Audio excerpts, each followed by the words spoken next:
నమస్తే, welcome to NSTV news. ముందుగా ముఖ్యాంశాలు. ఇసుక మాఫియా అక్రమ వసూళ్ల ఆరోపణపై ఏసీబీ అధికారులు కామారెడ్డి జిల్లా బిచ్కుంద పోలీస్ స్టేషన్లో ఆకస్మిక తనిఖీలు నిర్వహించారు. బుధవారం ఉదయం 11 గంటలకు ప్రారంభమైన తనిఖీలు సాయంత్రం 5 గంటల వరకు కొనసాగాయి. తనిఖీల అనంతరం ఏసీబీ అధికారి శేఖర్ గౌడ్ మాట్లాడుతూ, కామారెడ్డి జిల్లా బిచ్కుంద పోలీస్ స్టేషన్ పరిధిలో గత కొంతకాలంగా ఇసుక మాఫియా నడుస్తుందని, రోజు వందల సంఖ్యలో అక్రమ ఇసుక రవాణా కొనసాగుతుందని అందిన సమాచారంతో బిచ్కుంద పోలీస్ స్టేషన్ పై ఆకస్మిక దాడులు నిర్వహించి అవసరమైన ఫైళ్లను తనిఖీ చేసినట్లు తెలిపారు. చాలా రోజులుగా పోలీసులు అదుపులోకి తీసుకున్న అక్రమ ఇసుక ట్రాక్టర్లను పోలీస్ స్టేషన్ ఆవరణలో ఉంచారని, సంబంధిత ట్రాక్టర్ల విడుదలకు పోలీసులు డబ్బులు డిమాండ్ చేస్తున్నారని విశ్వసనీయ సమాచారం అందిందని పేర్కొన్నారు. సదరు పోలీస్ అధికారులపై చర్యల కోసం ఉన్నతాధికారులకు ఫిర్యాదు అందిస్తామని పేర్కొన్నారు. ప్రజలు ఎటువంటి భయం లేకుండా అవినీతికి పాల్పడుతున్న అధికారుల సమాచారాన్ని ఏసీబీ అధికారులకు అందించాలని తెలిపారు.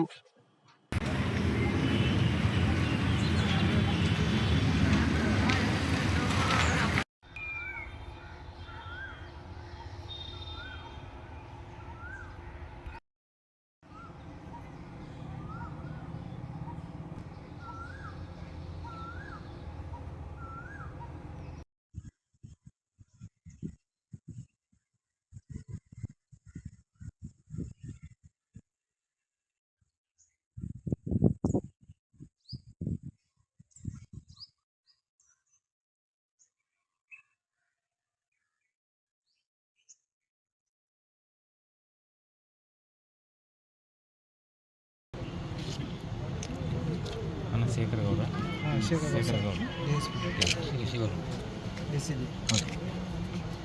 ముఖ్యంగా ఇసుక మాఫియా పైన జరుగుతున్నటువంటి ఆరోపణలు మాకు బయటకు తీసుకొచ్చి చెప్పడం జరిగింది. దాని విషయంలోనే మేము ఈ సడన్ సర్ప్రైజ్ ఏమండి పోలీసు కొంత 10 ట్రాక్టర్ల విషయం అవును 10 ట్రాక్టర్లు ఇక్కడ ఉన్నాయి. వాటి ఆరోపణ ఏదైతే వచ్చిందో దాని ప్రకారమే ఇక్కడ ఉన్నాయి. అవి ఇర్రెగ్యులారిటీతోనే ఉన్నాయి, కేసులు అయినాయి. కానీ దానిలో కొంత డబ్బులు డిమాండ్ చేస్తున్నారనే విషయాలు కూడా కొంత బయటపడతా ఉంది. ఇంకా ఫర్దర్గా ఎంక్వైరీ చేయాల్సింది. ఆ ఎంక్వైరీ తర్వాత మిగతా వివరాలు చెప్తాం. రావడం జరిగింది. Surprise check police station check చేయడం జరిగింది. ఆరోపణలు ముఖ్యంగా ఈ ఇసుక ట్రాక్టర్లు, ఇసుక ఏదైతే ఇక్కడ స్మగ్లింగ్ జరుగుతుందో దానిపైన ఆరోపణలు ఉన్నాయి. ఆరోపణలపైన కొంత మాత్రమే ఇన్ఫర్మేషన్ వచ్చిండే. ఆ ఇన్ఫర్మేషన్ ప్రకారం ఇక్కడ వచ్చి చెక్ చేస్తే అది విషయము ఇక్కడ 10 ట్రాక్టర్లు పరిసర ప్రాంతాలను లోపల పెట్టబడి ఉన్నాయి. దానిపైన ఏదైతే విచారించినామో ఇప్పటివరకు ఉన్న విచారణలో కొన్ని డబ్బులు కలెక్ట్ చేశారని చెప్పేసి, రెగ్యులర్గా మామూలుగా కలెక్ట్ చేస్తున్నారని చెప్పేసి, తర్వాత ఇంకా చాలా ఇర్రెగ్యులారిటీస్ కూడా కొన్ని కేసెస్లో కనిపించడం జరిగింది. అవన్నీ కూడా మేము రిపోర్ట్గా తయారు చేసి ఉన్నతాధికారులకు పంపించడం జరుగుతుంది. ఇది అందరూ ట్రాప్ కేసు అనుకొని నాకు చెప్తా ఉన్నారు, కానీ ట్రాప్ కేసు కాదు, ఇది సడన్ సర్ప్రైజ్ చెక్. ఇది మాత్రమే ఏదైతే ఆరోపణల ప్రకారం ఉన్న ప్రకారం మేము చెక్ చేయడం జరిగింది. దానిలో కొన్ని ఇక్కడ దానికి ఆధారాలు కూడా దొరికినాయి. ఆ ఆధారాల ప్రకారం మేము రిపోర్ట్ పంపిస్తాము. తర్వాత ఈ ఏరియాలో చాలా మటుకు చాలా రోజుల నుంచి కూడా మాకు ఫిర్యాదులు వస్తూ ఉన్నాయి. ఈ ఇసుక విషయంలో చాలా స్మగ్లింగ్ జరుగుతూ ఉన్నది. చాలా వందల ట్రాక్టర్లు ఈ ఏరియా మొత్తం మీద ఈ మంజీరా నది నుంచి తీసుకువెళ్తున్నారని చెప్పేసి ఆరోపణలు వస్తూ ఉన్నాయి. సరైన ఎవరైతే కంప్లైంట్లు ఉన్నారో వాళ్ళు కొంతమంది భయపడి ముందుకు రావటం లేదు.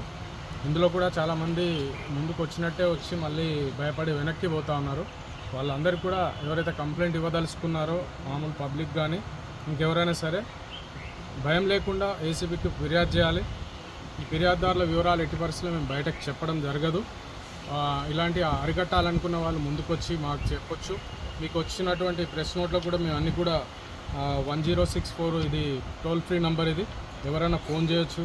తర్వాత ట్విట్టర్ ఉంది, తర్వాత వాట్సాప్ గ్రూప్ సంబంధించిన వివరాలు కూడా మీ అందరికి ఇచ్చడం జరిగింది. ఇందులో ఇవన్నీ కూడా పబ్లిక్కి తెలియజేసి, ఇంకా ఈ ఆఫీసే కాకుండా ఇతర డిపార్ట్మెంట్లు ఎలాంటి లంచం సంబంధించిన విషయాలు ఉన్నా కానీ పోలీసులకు మన ఏసీబీకి తెలియజేస్తే తగిన విధంగా వాళ్ళ పేరు వివరాలని గోప్యంగా ఉంచుతూ వాళ్ళకి న్యాయం చేసే విధంగా మేము ప్రయత్నం చేస్తాం.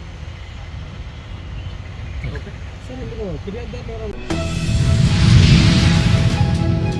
బుడమేరు డైవర్షన్ ఛానల్ అభివృద్ధి పనులను ఆంధ్రప్రదేశ్ రాష్ట్ర జలవనరుల శాఖ మంత్రివర్యులు శ్రీ నిమ్మల రామానాయుడు, మైలవరం శాసనసభ్యులు శ్రీ వసంత వెంకట కృష్ణప్రసాద్ బుధవారం ఉదయం పరిశీలించారు. కొండపల్లి శాంతినగర్, కౌలూరు శివారు ప్రాంతాలలో బుడమేరు డైవర్షన్ ఛానల్ అభివృద్ధి పనులు శరవేగంగా జరుగుతున్నాయి.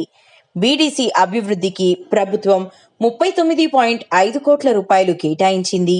ఇందులో బుడమేరు హెడ్ రెగ్యులేటర్ మరమ్మతులకు 1.8 కోట్ల రూపాయలు, మిగిలిన పనులు 37.97 కోట్లు కేటాయించినట్లు, ఈ నిధులతో గత ఏడాది వరద బీభత్సానికి బుడమేరుకు పడిన ప్రధాన గండికి ఇరువైపులా రక్షణ గోడ నిర్మాణాన్ని చేపట్టారు.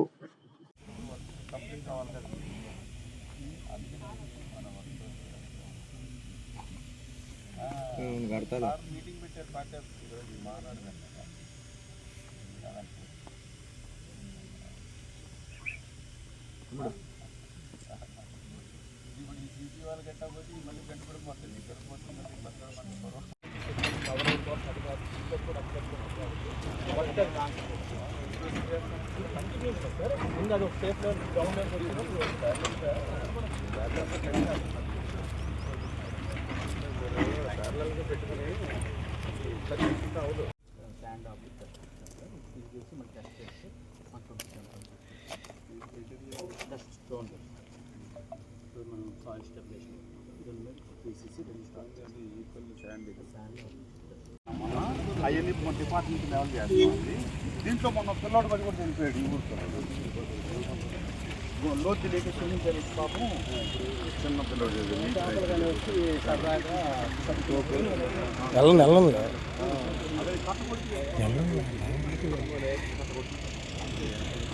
ఎత్తగొడదామని వచ్చాడు సార్. ఇక్కడ చేపలు పడతాను కానీ వచ్చి గాడిపోయాడండి ఒకసారి. Practical problem sir.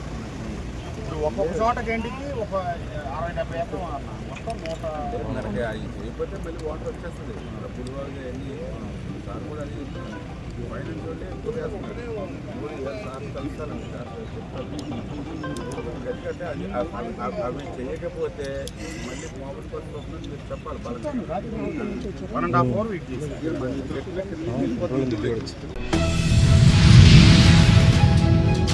నిర్మల్ జిల్లా బాయిన్సా మండలం వానల్పాడ్ గ్రామంలోని వడ్ల కొనుగోలు కేంద్రంలో రైతులు తీవ్ర ఇబ్బందులు ఎదుర్కొంటున్నారు.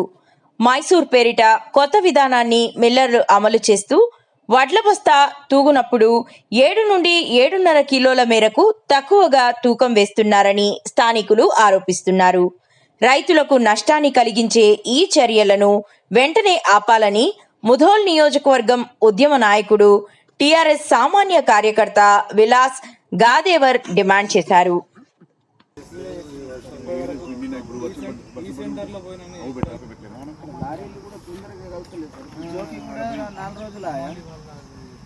అవును, ఇప్పుడు వాళ్ళు కష్టార్జితం 4 నెలలు 3 నెలలు కష్టపడి చేసిన తర్వాత ఇది అనుకోకుండా ఇప్పుడు వర్షం పడి ఉంటే వీళ్ళ పరిస్థితి సర్వనాశనం అయిపోతుంది.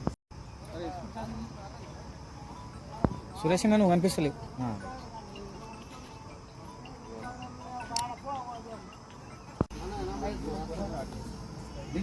అందరూ మీ తప్పు ఉందనే సంగతి కాదు. ఇప్పుడు రైస్ మిల్లర్లకి భయం లేకుండా పోయింది కదా. మీరు ఏదో చేస్తున్నారు కాదు. ఇప్పుడు రైస్ మిల్లర్లకి భయం అనేది లేదు గవర్నమెంట్ది. ఇప్పుడు రైస్ మిల్లర్కు భయం ఉంటే ఇది ఫార్మర్కి వాళ్ళు అసలు ఇబ్బంది పెట్టకపోతుంది కదా. మీరు ఇప్పుడు మీ ప్రాబ్లం కాదు. మీరు ఏమన్నా ఇప్పుడు మీరు వెయిట్ చేసేటప్పుడు ఏదైనా అది కాదు కదా. రైస్ మిల్లర్లకి ఎట్టి పరిస్థితులు కూడా ఈ గవర్నమెంట్ మీద అసలు భయము అనేది లేదు, రైతు మీద ప్రేమ లేదు వాళ్ళకి. వాళ్ళ కడుపులు నింపుకోవడానికి తప్ప వాళ్ళు ఒక చిన్న వ్యక్తి కూడా కోట్ల రూపాయలు కమాయించేసుకొని పక్కకి జరగడము దబాయించుకొని పెట్టుకోవడం తప్ప రైతుకు చేసింది కూడా ఏం లేదు. అది రైతులకి ఇప్పుడు రైస్ మిల్లర్లతో ప్రాబ్లం వచ్చి పడుతున్నది. రైస్ మిల్లర్లకి అసలు ప్రభుత్వం మీద ప్రేమ లేదు, భయం లేదు. వాళ్ళకి ఎట్లా పడితే అట్లా రైతులకు లొటాయించుకోవడం తప్ప వేరేదేం లేదు. ఒక క్వింటాల్కు 7 కిలోలు అంటే సార్ రైతు అటు పండించి ఏం లాభం? ఆ పందుల కోసం కావాలి కాసి మేము పాములల్లో తిరిగి అన్ని కష్టపడి ఒక క్వింటల్కు 7 కిలోలు పోతున్నాయంటే రైస్ మిల్లులో కూడా బాగా తక్కువే కాదు. రైస్ మిల్లులోనే వానల్పాడు గ్రామంలో ఈరోజు వరి కల్లానికి సందర్శించినప్పుడు వానల్పాడు గ్రామమే కాదు మొత్తం తెలంగాణలో కూడా ఇదే పద్ధతి జరుగుతుందని చెప్పేసి ఫార్మర్స్ ఆందోళన చెందుతున్నారు. క్వింటాల్కి 7.5 కిలోలు ఏదైతే కట్ చేస్తున్నారో రైస్ మిల్లర్లు మరియు ప్రభుత్వం కుమ్మక్కై ఏదైతే రైతులను మోసగించి ఇప్పటి వరకు నడిపిస్తున్న రేవంత్ రెడ్డి గారి ప్రభుత్వము ఇప్పుడు ప్రభుత్వము ఏదైతే ఉన్నదో ఈ రైతుల దగ్గర నుంచి వాళ్ళ పొట్టగొట్టి లారీలు పెట్టకుండా హమాలోళ్ళు లేకుండా రోజు ఈ కళ్ళం దగ్గర నుంచి ఒక లారీ 2 లారీలు బయలుదేరితే ఇవన్నీ కళ్ళాలు ఎప్పుడు బయలుదేరాలా. ఈ రోజు వర్షం పడేది ఉండే, వర్షం పడకపోవడం వల్ల రైతులు ఊపిరి పీల్చుకున్నారు. కానీ రైతులు ఒకవేళ వర్షం పడి ఉంటే ఈ మొత్తము నీళ్ళలో కొట్టుకుపోయేది. ఎప్పటి నుంచో వీళ్ళు దగ్గర ఒక 10-12 రోజుల నుంచి కళ్ళాలకు ఎండబెడుతూనే ఉన్నారు. దాని తర్వాత కూడా మైచర్ అని చెప్పి 7.5 కిలోలు కట్ చేయడము, రైతు పుట్టగొట్టడము. ఈ రైతు పుట్టగొట్టడం వల్ల రేవంత్ రెడ్డికి వచ్చేది కూడా ఏం లేదు. ఆయన ఖజానా మొత్తం ఖాళీ చేసి ఎక్కడ పడితే అక్కడ రైతుల గురించి పట్టించుకోకపోతే వచ్చే ఎలక్షన్లలో మీకు ఎవరు కూడా ఊళ్ళో తిరగనియరు. రైతే రాజ్యం అన్నము, రైతు ఉంటేనే మనమందరం ఉన్నాము. రైతుని మనము నెగ్లిజెన్స్ చేయడం వల్ల ఏమీ వచ్చేది లేదు. మనం ప్రతిరోజు పొద్దున లేవగానే మనం ఏదో దేవుళ్ళ దగ్గర పోయి గుళ్ళ దగ్గర పోయి మనం పలకరి చేయడం కంటే ఈ రైతులకి ఎందుకు వస్తలేవు, లారీలు ఎందుకు పోతలేవు, ఎందుకు హమాలులు లేరు, దాని మీద ఇక్కడ ఉన్న గవర్నమెంట్లో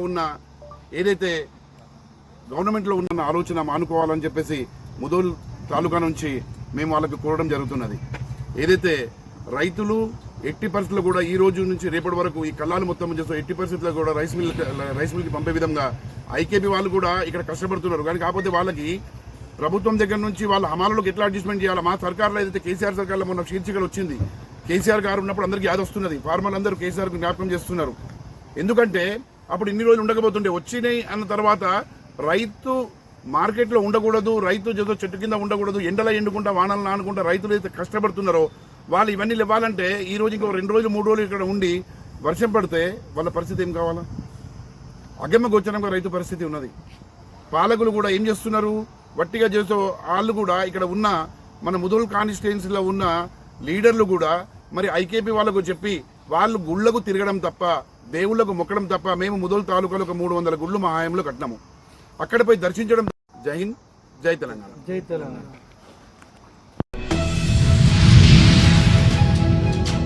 ఎల్లారెడ్డి నియోజకవర్గంలో జరిగిన కాంగ్రెస్ పార్టీ విస్తృత స్థాయి సమావేశానికి ముఖ్య అతిథిగా విచ్చేసిన కామారెడ్డి జిల్లా కాంగ్రెస్ పార్టీ అధ్యక్షులు కైలా శ్రీనివాస్, పార్టీ అబ్జర్వర్స్ వేణుగోపాల్ యాదవ్, సిరిసిల్ల జిల్లా గ్రంథాలయ సంస్థ చైర్మన్ సత్యనారాయణ గౌడ్, అలాగే యువ ఉత్తేజభరిత నాయకులు ఎల్లారెడ్డి శాసనసభ్యులు మదన్ మోహన్, మాజీ మున్సిపల్ చైర్మన్ కుడుమల సత్యనారాయణ గారు ఈ సందర్భంగా శాలువాతో ఘనంగా సన్మానం చేశారు. మరి వేణుగోపాల్ యాదవ్ గారికి, మా మండల పార్టీ అధ్యక్షులకి, మార్కెట్ కమిటీ చైర్మన్ మరి గంతా వెంకటరామరెడ్డి గారికి, అదేవిధంగా బాదారి మార్కెట్ కమిటీ చైర్మన్ పరమేశ్వర గారికి, సిడిసి చైర్మన్ విశ్వనాథ గారికి, అదేవిధంగా ఇక్కడ విచ్చేసినటువంటి మా గ్రామ పార్టీ అధ్యక్షులకి అందరికీ హృదయపూర్వక నమస్కారాలు తెలియజేస్తూ మనం ఒకటే గుర్తుపెట్టుకోవాలి. ఇలా మనం ఇంత పెద్ద ఎత్తున ఇక్కడ కూర్చున్నామంటే మనం రేవంత్ రెడ్డి గారి యొక్క ప్రభుత్వం రావడం వల్లే మన కార్యకర్తలందరం కూడా కాంగ్రెస్ పార్టీ కార్యకర్తలు ఈరోజు సంతోషంగా 10 సంవత్సరాల తర్వాత ప్రభుత్వం ఏర్పడిందంటే మనం అందరం సంతోషంగా ఎంతో ఉత్సవంగా మన అభివృద్ధి పనులు చేసుకుంటా ఉన్నాం. అందులో భాగంగా మన మదన్ మోహన్ సార్ గురించి చెప్పాలంటే ప్రత్యేకించి అందరు పెద్దలందరూ మొత్తం చాలా చెప్పారు. ఎందుకంటే అభివృద్ధిలో సార్ మా ఎల్లారెడ్డిని ముందు అడుగులో ఉంచుతున్నందుకు చాలా సంతోషం. ఎందుకంటే ఆయన ఎప్పుడు కూడా నిరంతరం ఎల్లారెడ్డి గురించి ఆలోచిస్తూ ఎక్కడ పోయినా కానీ మన శాసనసభలో అయితే ప్రత్యేకంగా మన సమస్యల పైన ఎప్పటికప్పుడు ప్రస్తావిస్తూ పెద్ద ఎత్తున అభివృద్ధిని తీసుకొస్తా ఉన్నాడు. దానికి ఎమ్మెల్యే గారికి ప్రత్యేకంగా ధన్యవాదాలు, కృతజ్ఞతలు.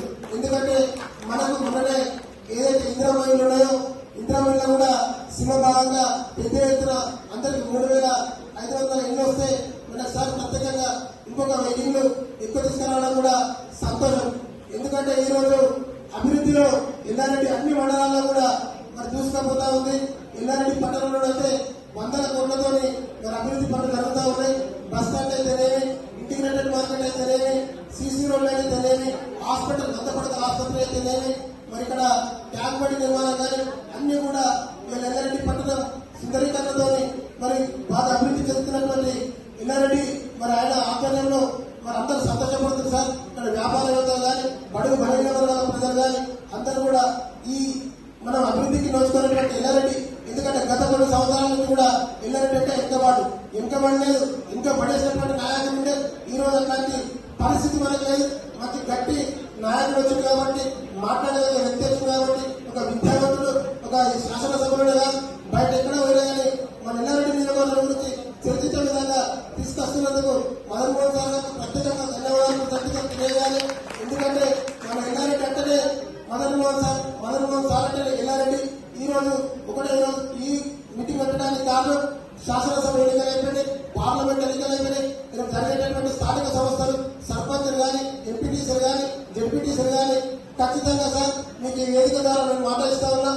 మా ఎల్లారెడ్డి మండలంలో ఖచ్చితంగా 100% ఎంపీటీసీని కానీ, జెడ్పీటీసీ కానీ, సర్పంచులు కూడా ఏకగ్రహం చేసే ప్రయత్నం చేస్తారు సార్. 100% కష్టపడదాం. ఏకతాటి మీద అందరూ కూడా పనిచేస్తేనే మనం 100% సక్సెస్ అవుతాం. కాంగ్రెస్ పార్టీని ఓడగొట్టేటటువంటి నాయకులు లేరు. కాంగ్రెస్ పార్టీ నాయకులు ఓడగొట్టుకునే అవసరాలు వస్తాయి కాబట్టి ఎక్కడ పరిస్థితి తీసుకురాలండి. ఎందుకంటే ఏదంటే చర్చించుకుందాం. మన కుటుంబం ఇది ఏదన్నా సార్ అందుబాటులో ఇక్కడనే క్యాంపస్ ఉంటాడు కాబట్టి నిరంతరం ఇక్కడ చర్చించుకొని మన అందరం కూడా ఏకతాటి మీద పోయినట్టయితే ఖచ్చితంగా స్థానిక సంస్థల్లో విజయం సాధిస్తామని చెప్పేసి ఈ సందర్భంగా తెలియజేస్తూ, ఇంకా చాలా మంది అందరూ మాట్లాడే వాళ్ళు పెద్దలు నాకు అవకాశం కల్పించినటువంటి వేదిక ఉన్నటువంటి పెద్దలందరికీ ప్రత్యేకంగా మదన్ సార్ గారికి ధన్యవాదాలు తెలియజేస్తూ, మరి జై కాంగ్రెస్, జై మదనన్న, జై రేవంత్ రెడ్డి గారు, జై రాహుల్ గాంధీ గారు, Congress party, Congress party, Congress party, మదనన్న నాయకత్వం, మదనన్న నాయకత్వం, మదనన్న నాయకత్వం.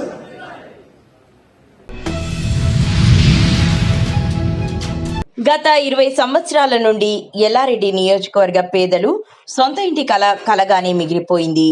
గత ప్రభుత్వ పాలకుల అసమర్థ పాలన వల్ల ఎల్లారెడ్డి నియోజకవర్గానికి ఒక డబుల్ బెడ్రూమ్ ఇల్లు కూడా నిర్మించలేదు. కానీ కాంగ్రెస్ ప్రభుత్వం అధికారంలోకి వచ్చిన 15 నెలల వ్యవధిలోనే నియోజకవర్గానికి 3500 డబుల్ బెడ్రూమ్ ఇల్లు మంజూరయ్యాయి. మరియాల 7th వార్డుకు పత్రాలు అందజేయడం, వాళ్ళ 10 ఇళ్ళు 10 పత్రాలు ఇలా తల్లులకు అందజేయడం నిజంగా నా అదృష్టంగా భావిస్తాను. మరి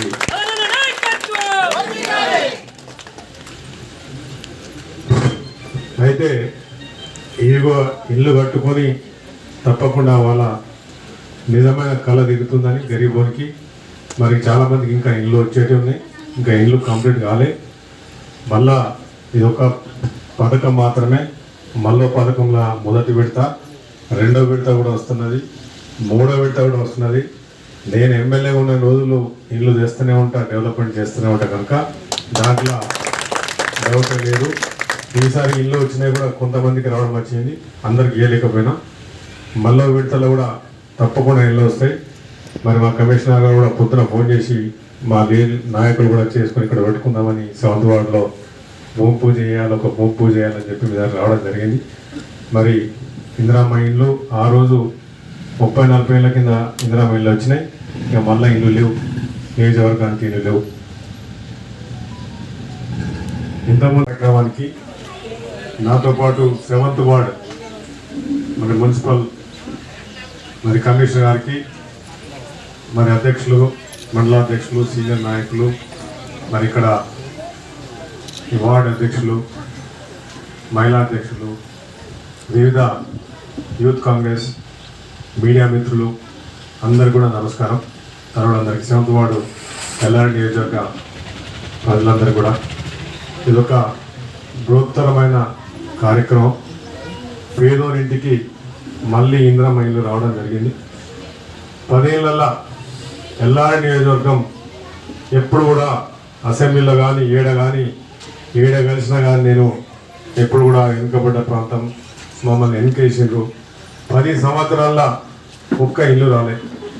నేను ఎన్నో ఇల్లు తిరిగినా, ఎన్నో గుడిసెలు తిరిగినా, పావులతోని ఇల్లు లేక హమాలి చేసుకుంటూ చిన్న చిన్న కూలీలు చేసుకుంటూ బతికేటోళ్లకు ఇల్లు రావాలని ఒక ఆశ ఉండే. మరి అలా మేమందరం కూడా కాంగ్రెస్ పార్టీ తరఫున ఇక్కడ పత్రాలు పేదోళ్ళకి ఆల్రెడీ రోడ్లు పనులు స్టార్ట్ అయినాయి, పైపులు వేస్తున్నాం. 6 నెలల నుంచి 1 year లోపల అయిపోతుంది. మరి అలా ఎల్లారెడ్డి టౌన్ 24,000 జనాభాతో ఉన్నది. మరి ఇది చాలా వెనుకబడి ఉన్నది. మరి 1,00,000 జనాభాకు సరిపోయేటట్టు ఇలా నీళ్లు కూడా మేము డిజైన్ చేసినాం. ఇలా 2040, 2050 సంవత్సరం వరకు నీటి కోదలు అనేది ఉండదు. 6 నెలల నుంచి 1 year లోపల ప్రతి ఇంటికి నీళ్ళు వస్తాయి. ఇలా మినీ ట్యాంక్ బండ్ లేక పెద్ద చెరువును కూడా మీరు చూస్తుండొచ్చు, సుందరంగా తయారవుతున్నది. లైట్లు పెడుతున్నాం నడవడానికి. ఇలా అర్బన్ పార్క్ కింద, ఫారెస్ట్ కింద 100 ఎకరాల